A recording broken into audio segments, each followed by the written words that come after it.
Hello. Welcome to this guide that will show you step-by-step how to permanently delete your TikTok account. Whether you want to break ties with the TikTok community or take a break from the digital world, deleting your account is an important step in managing your online presence. So, let's get started.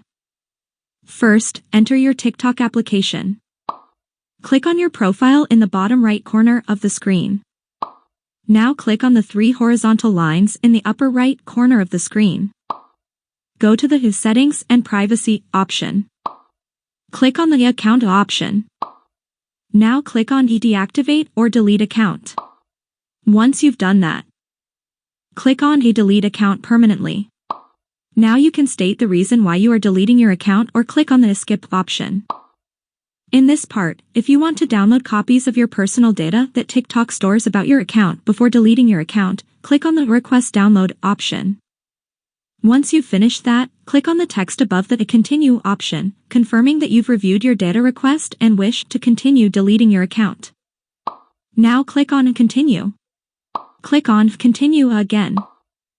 Enter your password in the password field, then press Delete Account, and your TikTok account will be permanently deleted in 30 days. If the video was helpful, like, share, and subscribe to the channel if you haven't already. See you soon with a new video. Goodbye.